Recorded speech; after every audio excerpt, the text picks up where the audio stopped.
yung meat ng sheep at meat ng goat. Laging nandiyan yung bread and wafers doon sa kanilang table of showbread. Pero ang naging problema, ayun, no? Yung taong nag-o-offer. May kakulangan sa kanya. Kung binasa natin ng maigi kanina, merong pagkukulang itong taong ito.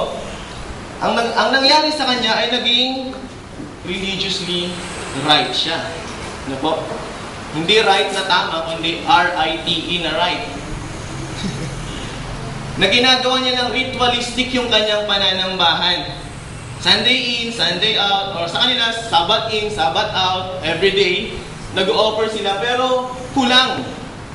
No? Ilan ba sa atin dito ang pumunta na merong layunin na talagang makapanambahan? O baka ang layunin lang natin, just to fulfill the duty. And then afterwards, we will go home.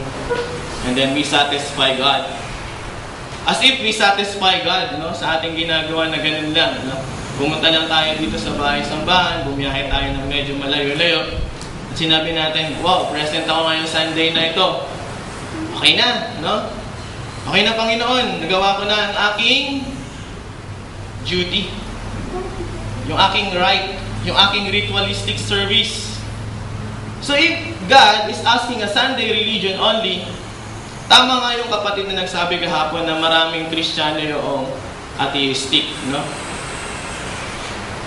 Christian atheist. Nakakita na kayo nun? No? Sabi nga nila, masyadong pagmamalabis yun. Kristiyano na naniniwala sa Diyos, pero sinasabi niya sa buhay niya na wala siyang Diyos. So thinking that just show up in the church once in a while and then tell the people that I'm a Christian every Sunday lang po. Hindi naman araw-araw. As if God satisfied po. This kind of surface religion, mga kapatid, is not God wants. Hindi ito ang hinihingi ng Panginoong Diyos. Kung sa kanilang napakahirap pa kanilang ginagawa. Kailangan pa nilang magpataba ng lupa, ng kambing, ng baka, at maghanda ng mga tinapay at ng mga cakes. No? Binibake yung mga bagay na yan. Hindi lamang yan binibili nila, kundi talagang inaalagaan nila, pinatataba nila, tapos sa kanila i-offer. Mas mahirap sa kanila noon. Pero, bakit nagkaroon ng pagkukulang? Dahil naging, dyan na yan eh. Gawin na lang natin. Kaya ang hinihingi ng Panginoong Diyos, sabi niya, I want you to offer the sacrifices of thanksgiving. Gusto kong makita sa inyo. Sabi ng Panginoong Diyos, at gusto kong malaman sa inyo kung paano ba yung tamang pananambahan o pagbibigay ng pasasalamat sa Panginoong Diyos. In the Old Testament, mga kapatid, sabi niya, if a person wants to offer to God, ito yung kanyang gagawin. Each of these represented something different. First, mga kapatid, yung sheep, yung goat na yan, that is burned off and then poured out, yung kanyang blood, yan yung ating, sa panahon natin ngayon, yan ang ating Panginoong Jesus. When He was in His blood and shed the whole world and He was sacrificed on the cross. For us, mga kapatid, no? Yan yung ginawa ng ating Panginoong Diyos sa atin. Sumunod dyan yung cakes, yung wafers, yung bread, ano po? Lahat yan walang libadura. This bread, this wafer, these cakes represents Christians. So, nung panahon nila, this bread, wafers, and cakes represent the nation of Israel. The people of Israel. Kaya sabi niya, unleavened. Kasi sa Biblia, kung babasahin niyo, pag sinabing leavened, lagi ang pinatutungkulan niyan ay kasalanan. Kasalanan ang laging pinatutungkulan ng leaven. Kaya sabi niya, unleavened bread yung ating i-offer. Pansinin niyo pong maigi. Kapag nag-offer ang isang Israelita, tatlong Diyos ang nandoon, yung tatlong persona ng Diyos. No? God the Father is the of whom to be offered. No po? Sa Kanya natin ibinibigay yung offering.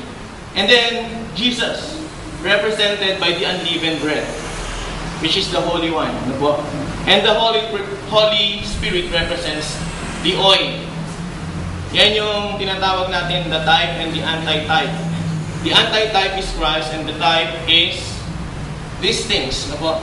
Yan yung sa lumang tipan at sa bagong tipan. So we need to live perfectly. Sabi nga, And God, and Jesus Christ lived perfectly to be a righteous offering para sa ating lahat. So all three persons of Godhead, kapag nandito tayo sa bahay-sambahang ito mga kapatid, all the three persons of Godhead are present. Nararamdaman niyo ba ang Diyos tuwing Sunday? Na nakaupo kayo dyan mga kapatid, o tayo nakaupo tayo dyan sa pews na yan. Nararamdaman ba natin ang presensya ng Panginoong Diyos? Kaya sinasabi sa amin, ano po? Walang kwentang preacher, walang kwenta ang isang preacher kung hindi niya maipadama sa mga tao na nandiyon, na nasa kanilang paligid ang presensya ng Panginoong Diyos. Walang kabuluhan ng isang mangangaral kung hindi niya madala ang kanyang mga inaaralan sa harapan ng Panginoong Diyos. Kaya kung hindi niyo nararamdaman ang Panginoong Diyos sa panahon ito mga kapatid, o sa pagkakataon ito, ay walang kabuluhan ng ating pananambahan. Our thanksgiving is vain.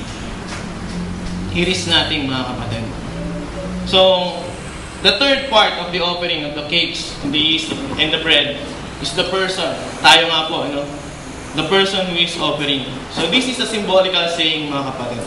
When you done something in the front of God, ito yung ating mga ginagawa when we offer our thanksgiving to God. In Psalm chapter 50, God says, sabi niya, okay, I have with you all the sacrifices. Diyan na yan eh. Nasa harapan ko na yan. But your heart is not honoring me. Yun yung kulang, ano po? Yun yung kulang sa kanila. Yung inyong mga puso, wala. Yung presensya nyo, oo, nandyan. Nandyan lahat tayo, ano po? Sabi niya doon sa bansang Israel, pero yung inyong puso wala sa akin. Matapos yung gawin itong mga bagay nito, oh, sapat na. Nagawa na natin. Para bang, okay, punta ako ngayong araw ng linggo, papasok ako sa bahay-sambahan na ito, aawit, makikinig sa sermon, uuwi, tapos wala rin namang nangyari. Ano po?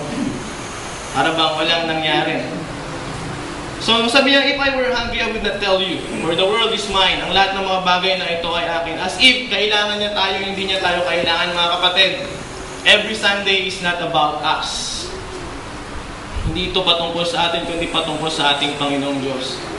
And God is always asking our sacrificial thanksgiving. Sana ito daw po yung maibigay natin sa Kanya. The attitude of the heart that is full of thanksgiving.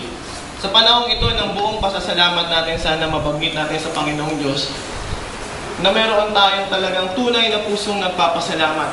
Pero paano natin ito maipapakita? Sabi niya, through Jesus, then let us continually offer our sacrifices of praise to God by using our lips. Yung ating mga labi. Kaya kapag hindi kayo kumakanta, mga kapatid, ano po? Walang kabuluhan ng pananambahan ng ating ginagawa. Kaya sana po ay umawit tayo, magbigay tayo ng papuri sa Panginoong Diyos. Hindi lamang sa pag-awit. Nababanggit natin sana sa ating mga panalangin itong mga pasasalamat na ito. God is always asking us to offer our sacrifices. But this time, it is more different, mga kapatid. Malaki ang kaibahan ng hinihingi pasasalamat sa atin. Di po ba napakadaling magpasalamat kapag maganda ang buhay, lahat ng hinihingi natin nandyan, lahat ng mga panalangin natin nandyan. Madaling magpasalamat, ano po? If somebody gets everything, the greatest gift, kaya-kaya niyang pasalamatan ng Panginoong Diyos. Pero paano kung ganito ang nangyari? When life is hard, when time gets tough, ano po? At lahat ng mga hinihingi natin ay mayroong problema. Pag-aaway ng mag-asawa, mga anak na tumigil sa pag-aaral, ano po? Anak na napuntis, ano po? O napariwara. Mga problema sa trabaho. Mga problema sa lipunan. Mga pang-araw-araw na nangyayari sa atin. Sa tambak na labahan. Sabi nga nila, ano? Problema yun. Kakainin kinabukasan. Kapag sinabi ng doktor na positive ka, meron kang malalang sakit. Sa palagay po ba natin makakapagpasalamat tayo ng buong puso sa Panginoong Diyos? O baka tulad din tayo ni Puklio na sasabihin natin, ginagawa ko naman lahat eh. Pero bakit mo binigay ito sa akin? Kaya sabi ng Psalm chapter 50, itong sinasabi ni Asaph, sa panahon na mahirap, doon dapat makikita kung ano yung tunay na religion. The pure religion. Sinungaling ang isang tao na nangangaral na sasabihin nila maganda ang buhay kapag naging Kristiyano ka. Ano po? Kapag inuutulan kayo nun, kapag sinabi nila manambahan kayo, magbigay kayo sa Panginoong Diyos at ibabalik niya sa inyo ng sobra-sobra. Hindi naman laging ganun, hindi po ba? Inuutulan kayo nung nangangaral na yun kapag sinabi niya na kapag nanambahan kayo sa Diyos, gaganda yung buhay niyo. Hindi po. When you became a Christian, mga kapatid, that is the time when the life gets tough. Bakit? Dahil daw sa mga bagay na ito, merong 4 na bagay. Sabi ni Martin Luther, it is clear that the sacrifice must consist of praise and thanks, or must at least not be without praise and thanks. If it is to please God and if it is without praise and thanks, He neither wants nor likes it. We cannot give God anything, for everything is already His, and all we have comes from Him. We can only give Him praise, thanks, and honor. Kaya sa mga panalangin natin, mali yung sasabihin natin, ibinabalik ko sa iyo.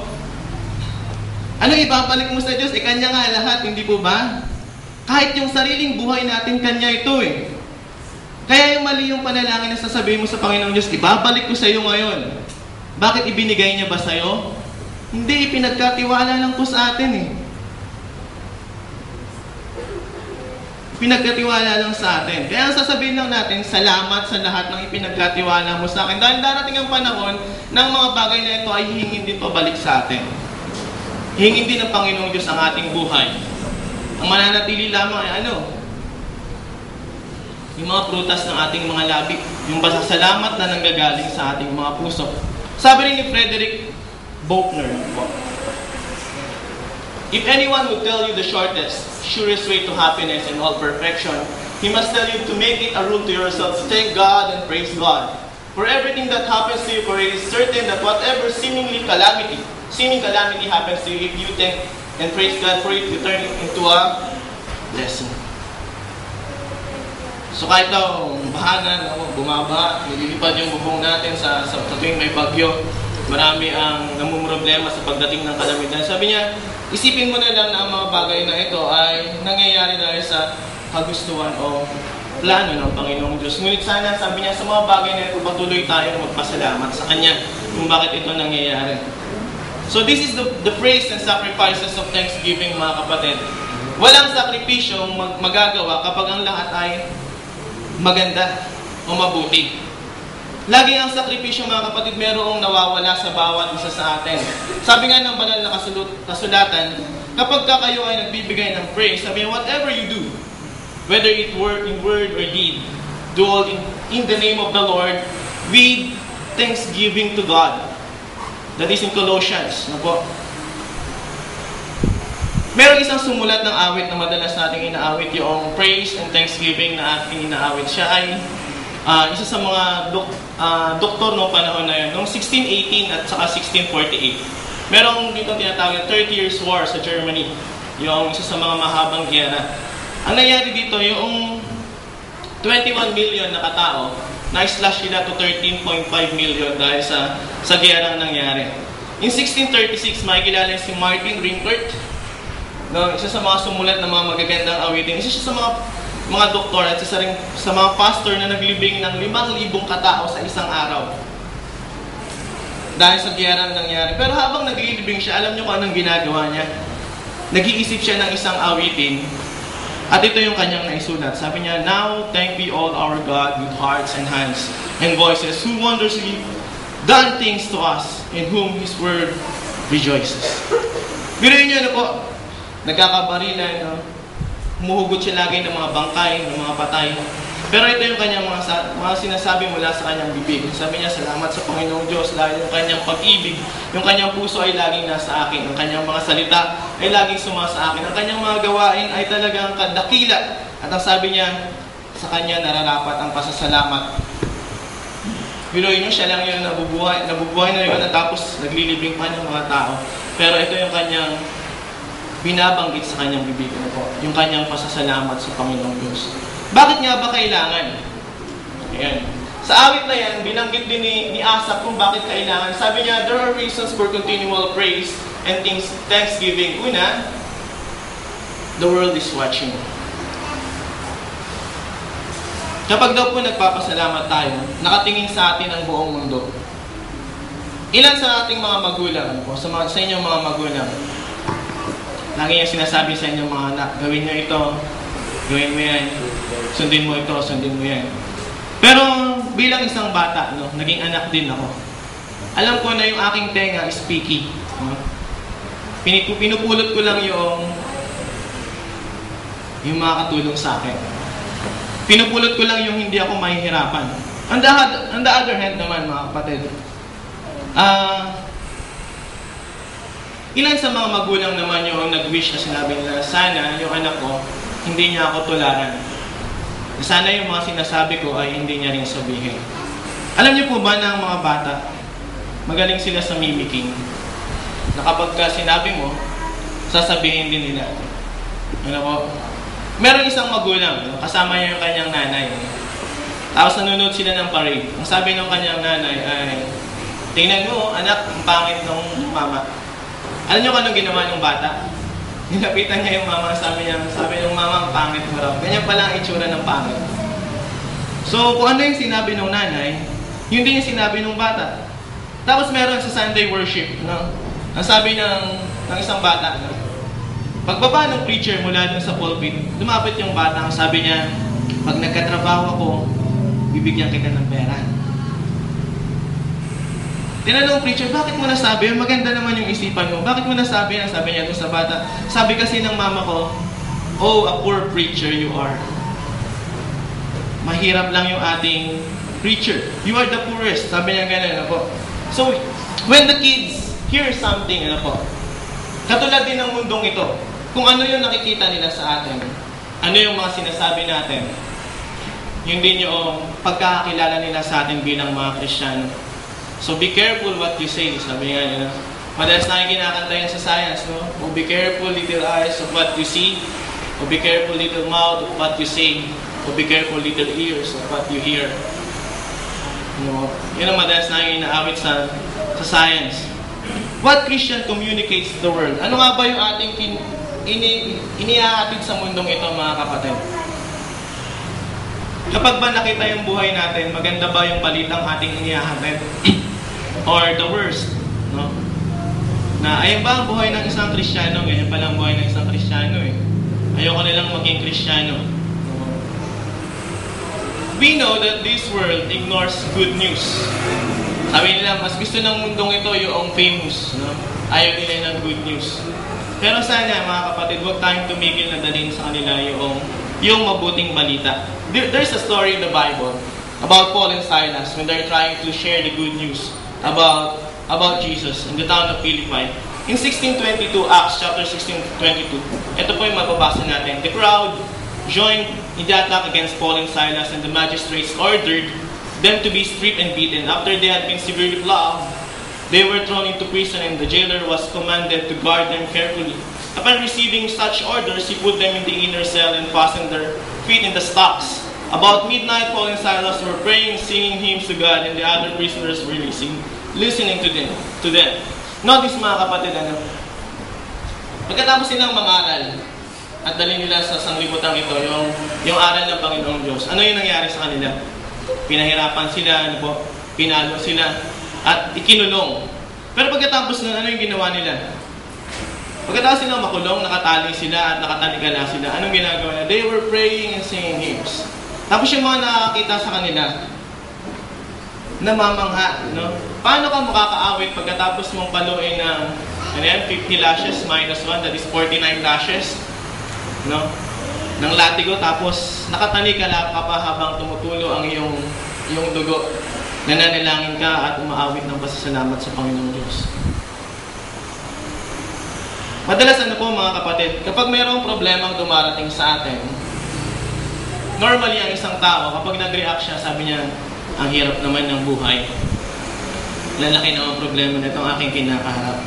For some reasons, mga kapatid, sa mga kadahilanan na nangyari sa ating buhay, ano ba yung madalas nating reaksyon?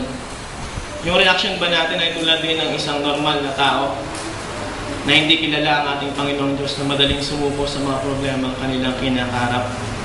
Basically, mga kapatid, sufferings provide us a greater opportunity to demonstrate our faith.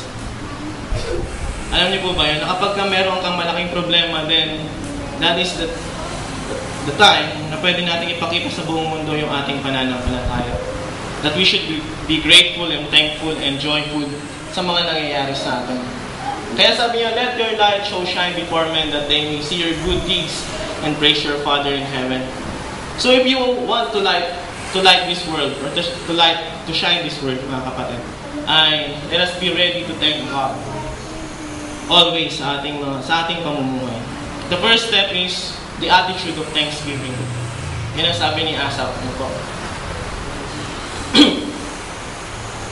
Sumunod po, mga kapatid. Nakadahilanan, Satan is watching. Kapag ang isang tao, anong sabi niya nung panahon ni Job? Sabi niya, kaya naman naglilingkod sa iyan kasi maganda yung buhay niya. Kaya naglilingkod sa iyan kasi mayaman siya, may maganda siyang pamilya, buo yung kanyang pamilya, at malaki yung kanyang tinatangkilik na nanggagaling sa iyo, na pinagkakaloob mo. Yun ang sabi ni Satanas, no? Ba't di kaya nating subuking tanggalin itong mga bagay na ito sa kanya? Alisin natin yung kanyang pamilya, no? Bigyan natin siya ng sakit, at alisin natin yung kanyang kayamanan. So yun yung nangyari sa kanya. Kaya sabi ni Pedro, be self-controlled and alert. Your enemy, the devil, prowls around like a roaring lion looking for someone to devour. Resist him, standing firm in the faith, because you know that your brothers throughout the world are undergoing the same kind of sufferings. And the God of all grace, who called you to His eternal glory in Christ after you have suffered a little while, will Himself restore you and make you strong, firm, and steadfast. Kaya yung sinabi niya, no? As Christians, spiritual enemy is Satan. Sabi nga, we are not just battling against blood, and flesh, but we are battling against the dominion of this world, sabi niya sa Ephesians. And Peter compares him to a lion. Anong ginagawa ng lion, mga kapatid? Kung nakapanood kayo ng mga paano Manila ang isang leon, ang ginagawa niya ay dinidivide niya muna, yung flock, yung grupo ng isang hayop. Tapos pag merong naligaw, yun yung kanyang kakainin. Yun yung kanyang sisilain. Sharpshooter yan, mga kapatid, si Satan. Wala siyang mintes. Alam niya kung saan kanya dapat patamaan. Alam niya yung ating mga kahinaan. At the easiest target ng ating buhay, kaya yung pinakamadaling target sa ating buhay, sa gitna na tayo ay naghihirap, sa gitna na tayo ay namumroblema, sa gitna na tayo ay nasasaktan, yun yung pinakamahinang pagkakataon sa ating buhay na parang gusto na natin isuko ang lahat dito kay Satan. So Satan is always watching. Kung wala daw po tayong thanksgiving heart, kung wala tayong pusong mapagpasalamat, wala tayong pusong grateful sa ating Panginoong Diyos, ang lahat ng mga bagay ay tulad ng isang bundok na napakataas, na napakahirap umakyat, at laging nandoon yung leon na maninila sa atin. So, this is your spiritual giant, and He will not leave us alone. Hindi niya tayo iwan. Kung gano'n ang Panginoong Diyos na laging nasa atin, gano'n din siya, lagi siyang kasama natin. Na laging hinihintay yung ating kahinaan. So how do we stand firm? How do we resist the devil? Sabi niya, thank and praise God. Ayun yung point sabi niya. Magpasalamat ka sa Panginoong Diyos at purihin mo ang ating Panginoong Diyos. In that time, you will resist the devil if you are undergoing suffering. Sabi niya, sapagkat ang lahat ng mga bagay na ito ay sandali lamang. Dahil ang Panginoong Diyos ay handa siyang ibalik tayo at itayo tayo muli sa ating pananampalataya. So tayo yung pinakamahina sa gitna ng ating mga problema sa buhay. Meron pong isang kwento, si Corrie ten Boom. Sumulat siya ng isang aklat tungkol sa nung naging Nazi prisoner siya sa panahon ng giyera. Etong mga babaeng ito, meron silang midnight Bible study or secret Bible study ang tawag nila doon. Kasi kapag nalaman ng mga Nazis, ay kukunin sila tapos papatayin kapag nagbabasa sila ng banal na kasulatan. So, ang problema niya, sabi niya ganun, bakit ganito yung pakaramdam natin? Parang lagi tayong kinakate. Ang sabi nung kanyang kasama, kasi lagi tayong may kuto. Kasi nga, nasa inner cell tayo, so laging merong kuto kaya kinakate tayo. So sabi niya, paano ko mapapasalamatan ng Panginoong Diyos kung napakarami kong kuto sa katawan at lagi akong kinakate? Paano ko makakapag-concentrate sa aking pananambahan at pagbabasa ng banal na kasulatan? Sabi niya, patuloy lang natin yung ating ginagawa. Sabi ng kanyang kaibigan, sabi ni Cory. And they started reading the Bible. Maraming taong lumalapit.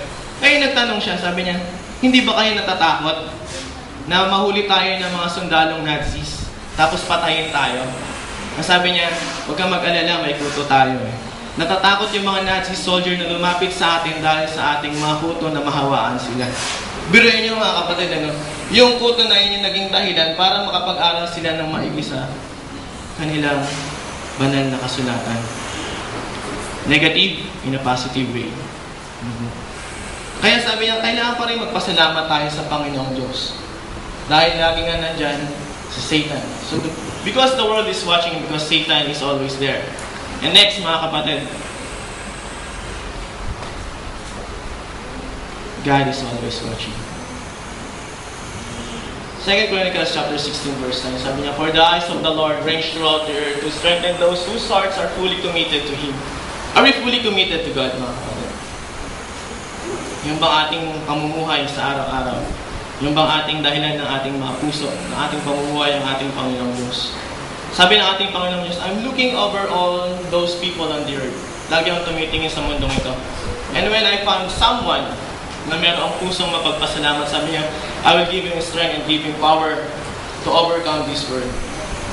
Because that kind of people honors me.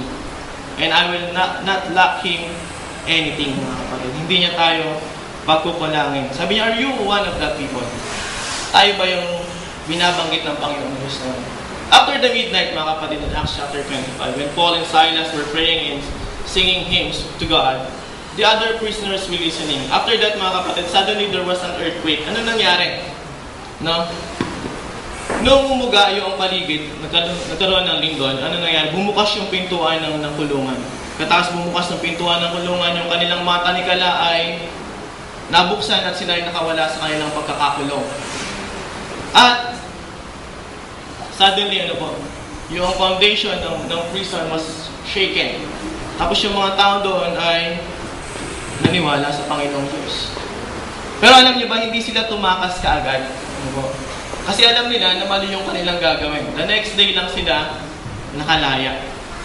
Ang ginawa nila noong sila ay nakatakas sa kanilang tanikala ay inaralan nila yung mga prisoners guard. Yung mga bantay ng mga preso. Yun ang kanilang ginawa nung buong gabi ngayon. So when we start praising God, mga kapatid, something will happen. And anything will happen to encourage us to continue praising God. Na magpatuloy tayo sa ating pananambahan sa Panginoong Diyos. So, God is always looking. God is always watching. And the last, mga kapatid, praising God and giving thanks to God is the way to salvation.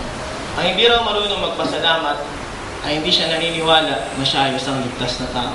Basahin niyo po, He who sacrifices thanks offering honors me, and He prepares the way so that I may show him the salvation of God. So ang tanong, marami palang tao talaga ang hindi marunong magpasalamat. Dahil hanggang ngayon, napakaraming tao ang naliligaw ng kanilang landas. Napakaraming tao ang hindi pa nakakita sa tunay na kagustuhan ng Panginoong Diyos para sa ating buhay. Napakaganda po nung sinulat ni Asaph, sabi niya, kapag marunong tayong magpasalamat sa Panginoong Diyos, we are humble enough to thank God and praise God, He will show us the way of salvation. God is preparing the way of salvation. That is the conclusion of Asaph, mga kapatid. Sabi niya, kapag ang isang tao marunong magpasalamat, siya ay nakakahanap ng kaligtasan. So kakaunti pala, ano po? Dahil kakaunti pa lamang nakakasumpong ng kaligtasan. So, sana po mga kapatid, patuloy natin dalhin itong bagay na ito. Balikan niyo po si Asaph sa kanyang buhay. Noong panahon na yan, that is the hardest time, yung panahon ni Asaph, na kung saan ay weak yung kanilang hari nung kanyang naisulat itong mga bagay na ito. Si Bob Record na po ay sumulat ng isang kwento tungkol sa kanyang neck injury. So, dito ko po tatapusin yung message sa umagang ito. Ang kanyang problema, nagkaroon siya ng neck injury dahil sa pagkakamali niyang nung kanyang pagkagising, pagkakamali niya na nalaglag siya sa kanyang hinihigaan. At nagkaroon ng MRI, nalaman na mayroong konting problema sa kanyang leeg. So, ang bawat galaw niya masakit. Every 48 hours kailangan niyang pumunta sa doktor para ipakita yung development ng kanyang sakit. At sabi niya, napakahirap naman ng buhay. Sabi niya, hindi ka makalingon sa kaliwa o hindi ka makalingon sa kanan. So, tapos ang naging problema, nilagyan ng bakal yung kanyang leeg. Nilagyan ng, para makorek yung kanyang problema. Ngayon ang problema niya, naiinis siya dahil kapag winter, masakit. Kasi nga merong bakal eh. So kapag winter, masakit kasi nakatanim doon sa laman yung bakal na yun para ma-correct yung kanyang veins na nagkaroon ng problema. So naiinis siya, sabi niya, bakit ganun yung... Kapag malamig, napakasakit ng pakiramdam. Pero, meron siyang natutunang isang bagay. Nagulat siya, merong isang ibon na dumapo. Ano po? Meron isang ibon na dumapo doon sa kanyang bintana. Bagamat winter, umaawit yung ibon na yun. Umaawit siya. Sabi niya, bakit kaya may ibon? Di ba dapat nag-migrate na tong mga ibon na to? Na lumipat na sila ng lugar dahil nga winter, hindi sila makakahanap ng pagkain. Puro snow yung nasa paligid. Pero anong ginagawa ng ibon? Umaawit pa rin siya. So naiinis siya, sabi niya, asan nga ba yung shotgun ko at mabaril ko tong ibon na to? Dahil sa inis niya sa buhay niya. At naiinis na rin siya doon sa kanyang paligid. Pero sabi niya, hayaan ko lang nga, dahil wala naman akong magagawa. Hinayaan niya yung ibon na umaawit. Tapos dumating yung tag-ulan. Nagulat na naman siya, nandoon na naman yung ibon na umaawit. Sabi niya, kawawa naman itong ibon na to. Patuloy pa rin siya umaawit kahit na umuulan na hindi siya makahanap ng pagkain niya. Tapos dumating yung tag-araw, sabi niya, andun na naman yung ibon at umaawit. At dumating yung taglagas, andun na naman yung ibon at umaawit. Isa lang yung natutunan niya. Sabi niya, in whatever circumstances, patuloy tayong umawit at magpasalamat sa ating Panginoong Diyos. Bagyo man daw ang buhay, o tag-araw man ang buhay dahil sa dami ng blessings na dumarating, o bagyo man dahil sa unos na dumarating na mga problemang dudot sa atin, mga kapatid. Sabi niya, patuloy tayong umawit ng pasasalamat sa Panginoong Diyos. Yan sinasabi ni Bob Record yung sa kanyang kwento. At sana po mga kapatid, meron tayong maiuwit sa panahon na ito ng pasasalamat. Simulan na naman po tayo ng pag-iisip sa mga bagay na idinulot sa atin ng ating Panginoong Diyos.